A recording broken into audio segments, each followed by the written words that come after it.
Bonjour, eh bien, je profite d'une petite accalmie sur les marchés pour faire un petit zoom avec vous sur le graphique journalier du Nasdaq 100. C'est un indice clé évidemment de la progression des marchés, notamment en ce moment, et qui, on le voit, marque une pause depuis un certain temps. Alors, il y a beaucoup d'éléments sur ce graphique, mais je voulais vous faire proposer un tour complet de la situation avec, bien écoutez, un indice qui donc évolue depuis maintenant plusieurs semaines au sein d'un canal haussier de moyen terme. On le voit nettement ici, ce canal en noir, avec des réactions sur le bas, sur le haut, bas, haut du canal, et puis une réaction sur le bas récemment, et puis depuis un indice qui ne bouge plus beaucoup, donc qui est en train de marquer une pause. Donc voilà, mais qui reste quand même haussier à moyen terme, avec cette reprise qui s'est formée depuis le mois de juin dernier. On constate que l'indice évolue depuis, alors de façon plus large, enfin un peu moins large, à l'intérieur d'un biseau baissier, qui est une structure de consolidation baissière. Alors on a exclu un peu cette accélération, j'ai un peu exclu cette petite accélération, cet excès, mais on voit que l'indice a réagi dessus le 25 mars dernier, mais donc on voit une consolidation propre qui se met en place. On rappelle qu'un biseau baissier, c'est une structure haussière, hein, c'est une structure qui donne normalement les éléments d'une pause dans une tendance haussière. On voit que la borne basse du canal a été bien respectée, que l'indice a rebondi dessus, qui ne reprend pas sa dynamique haussière pour l'instant, mais qu'il n'y a pas d'invalidation dans l'immédiat. On rappelle que l'indice Nasdaq 100 est un peu sous pression en ce moment à cause de la hausse des taux américains, notamment le 10 ans américain, qui s'est fait de façon un petit peu brutale et qui a donc a donné des petits signes d'accélération baissière sur les valeurs technologiques qui sont sensibles à ces taux.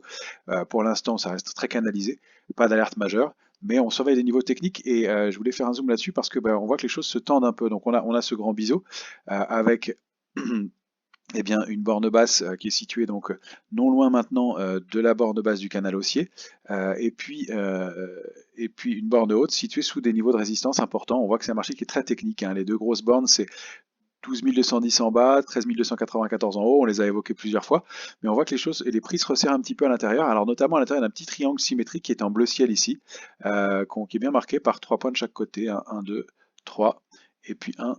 Alors j'ai mordu un peu la mèche ici, mais 2, 3 là, donc qui nous permettent de le valider. Et donc ce petit triangle symétrique qui donne une peut-être concentration des prix à l'intérieur de ce biseau, et peut-être un signal à venir. Alors le triangle est un peu avancé, on a un peu avancé beaucoup à l'intérieur de ce triangle, ce qui fait qu'en général les mouvements sont moins puissants à la sortie. On considère qu'il faut sortir avant les 2 tiers ou les 3 quarts de la structure pour que le mouvement soit puissant. Donc ça nous donne en tout cas jusqu'au 7 avril pour qu'une sortie se forme, ce serait un mercredi prochain, mercredi 8. Mais la sortie devra se faire assez rapidement à mon avis pour qu'il y ait un mouvement dynamique qui se crée. Ceci dit, ça c'est la petite structure de court terme. On voit pour l'instant qu'on respecte bien les bornes de ce biseau et avec un mouvement de consolidation qui pourrait se prolonger. Donc pas d'alerte majeure dans l'immédiat. En revanche, on va surveiller des niveaux techniques que je vous ai bien entourés ici. Donc cette zone, le support intermédiaire 12 530, le bas du biseau et le bas du canal haussier de moyen terme, qui est vraiment une zone clé. Ça, c'est vraiment l'alerte. Et c'est quelque chose qu'on va surveiller pour l'ensemble du marché. Si on rompt cette zone-là sur le Nasdaq, on peut imaginer que ça ne se passera pas bien pour le reste des autres places et des autres marchés d'une façon générale. Donc vraiment, cette zone 12 530, 12 606, 600, oui, c'est ça, 12 606, 612, est vraiment à surveiller et à défendre dans les jours à venir. Et puis à l'inverse, si on réussit à sortir du petit triangle d'une part, donc le niveau de la borne c'est un peu plus de 13 000 pour les jours à venir, on va l'ajuster en fonction de l'évolution de chaque jour. Et puis au-dessus, la réactivation de la dynamique haussière, elle se formerait surtout de moyen terme au-dessus de 13 128, qui coïncide un peu avec la borne haute du triangle, et ce niveau de résistance majeur qui est donc 13 294, qui permettrait de réactiver la dynamique. On constate d'ailleurs quand on duplique la taille de cette structure, en prenant la mèche et les excès des derniers jours, qu'effectivement en cas de sortie, on pourrait rallier la borne haute du canal haussier de moyen terme, donc qui constitue notre objectif 2. Le premier objectif, c'est la petite taille du biseau, donc en prenant la taille du biseau à cet endroit-là, et ici, et donc dupliqué par la sortie, et on obtiendrait un premier objectif donc situé aux alentours de 13 842 points. Donc on privilégie, nous, la possibilité d'une sortie par le haut, peut-être pas dans l'immédiat, on va surveiller la réaction des jours à venir, mais voilà pourquoi je voulais faire un petit zoom.